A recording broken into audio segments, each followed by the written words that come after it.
Alors, la vérité, c'est qu'il y a une impunité, des violations constatées, et l'Europe qui est, comme le disait Bertrand Russell, complice par le silence. Et c'est pour ça que dans un travail qui a été extrêmement fouillé, il ne faut pas comme ça balayer d'un revers de main. On a passé des jours et des nuits à travailler, et moi je sais ce que c'est que ce genre de travail. Je puis vous dire que je n'aurais jamais associé mon nom à ce travail s'il n'était pas particulièrement rigoureux et totalement indépendant. Eh bien, nous avons demandé maintenant à l'Europe de prendre des sanctions. Autrement dit, pourquoi Israël serait le seul pays à bénéficier d'une impunité infinie, quelles que soient les violations et les crimes qui sont commis en son nom. Voilà. Denis Charby, votre conclusion? Parce que le lendemain de sa proclamation, il a été envahi par 5 États, alors que c'est l'ONU qui avait décrété la légitimité de sa création. Mais ça, vous l'oubliez. Mais oui, mais vous êtes d'accord, mais vous ne comprenez pas que du coup... Qui a mis en cause la légitimité? Cette légitimité a été mise en cause depuis le début, depuis 1948. Non, 5 pays arabes. C'est la fin, on conclut, on dialogue aujourd'hui. Je voudrais dire un mot sur ce qui m'apparaît être la fonction de l'intellectuel. Je voudrais vous dire une chose très personnelle.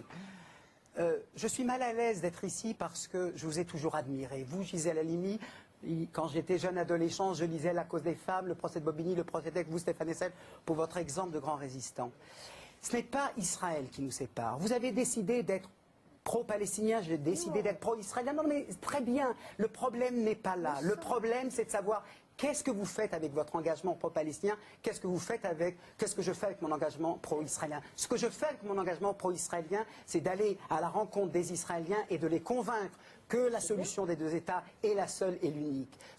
Mais il me semble que ce que vous faites de votre engagement pro-palestinien, c'est uniquement d'accabler Israël, alors que c'est la réconciliation. Je voudrais dire que je préfère 1000 fois mieux l'exemple. Pour moi, mon modèle, si vous voulez, c'est Albert Camus, qui, du sein de la gauche, critique l'Union soviétique, ou Georges Bernanos, qui, du sein du camp royaliste, critique le franquisme. C'est-à-dire que notre responsabilité à nous, ce n'est pas simplement de savoir qui est notre adversaire et de le clouer au pilori, et c'est exactement ce que je fais, parce que si la finalité, c'est finalement de dire, si le conflit finalement est pour vous l'opposition manichéenne entre le bien et le mal, alors effectivement, on ne peut pas discuter. Pour moi, c'est une tragédie parce que, comme disait Camus, Antigone a raison et Créon n'a pas tort. Et c'est ça qu'il faut comprendre, et c'est pour ça que je pense que ce tribunal Russell est contre-productif s'il ne se met pas à l'écoute, bien sûr des douleurs asymétriques, des souffrances asymétriques, mais néanmoins des inquiétudes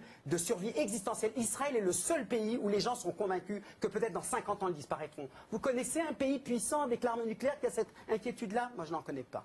Abdelwahab Medeb, qu'on a peu entendu, Florence Hartmann.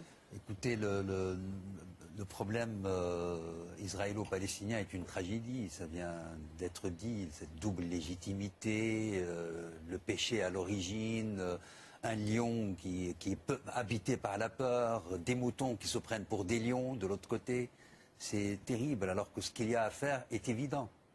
Ce qu'il y a à faire est évident, les 2 États, et ça se fera, je pense.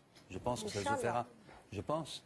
Mais pas nous blâmer du fait qu'on ne le fait pas. Avoir aussi. C'est la stratégie qui est à changer, excusez-moi. Au-delà de cet exemple, la question justement de la justice et de la justice internationale, je crois qu'il y a la nécessité d'un redéploiement. On est dans une phase, je pense, nouvelle quand même, parce qu'on réfléchit, on parle. Et il y a un droit international du commerce, le droit des droits de l'homme qui devrait être véritablement international. Moi, je rêverais plutôt de cela. Dans ces conditions-là, on s'occuperait justement des pays du monde arabe. Mais cet au-delà de la souveraineté, est-il possible? Sommes-nous dans cette voie-là? Florence Hartmann, très vite. C'est un espoir, il y a moins d'injustice, il y a toujours de l'injustice, mais ce n'est pas une injustice de mettre des chefs de guerre, des Milosevic ou d'autres personnes c'est pas cette injustice qui est faite. On n'a pas parlé à un seul moment des victimes, mais bon, la justice n'est pas complète, et le film La Révélation raconte à travers une histoire très forte ce problème-là sans le poser de manière trop politique, et on voit ce que ça ça signifie pour les gens. Il faut la ramener à la dimension humaine aussi. La régulation qui sort dans 15 jours. Hein. William Goldnadel, très vite. Oui, très vite, sans parler du tribunal maintenant, je suis littéralement désespéré de voir cette conception un peu perverse, qui est d'une sévérité inouïe envers les États démocratiques et d'une indulgence aveugle envers les individus qui, aujourd'hui, sont aussi dangereux que les États. Dernier mot, Stéphane Hessel. Je voudrais rejoindre ce qu'a dit le professeur Charby en disant oui, notre objectif commun, j'en suis sûr, est de faire ce qui peut donner aux Israéliens nombreux, plus nombreux peut-être que nous ne le pensons, que nous ne le savons, qui ont envie que les choses se terminent et qui ont envie qu'une solution qui est la seule possible soit acheminée peu à peu. C'est le cas d'Eli Barnavi. Je suis d'accord avec eux. Je ne pense pas que le tribunal Russell puisse être considéré honnêtement comme un effort pour blâmer. C'est un effort pour faire connaître où des violations évidentes doivent être combattues aussi bien par les forces démocratiques israéliennes que par les forces démocratiques européennes. L'objectif est celui-là, c'est évident. Et la montée progressive du droit international, qui est encore tout jeune, ça a commencé en 1945, et il est encore tout jeune, il doit se renforcer. Il doit se renforcer parce que les Juifs qui sont intéressés par le droit, et ils sont nombreux, et les Arabes qui sont intéressés par le droit, ils sont nombreux aussi, doivent trouver le chemin.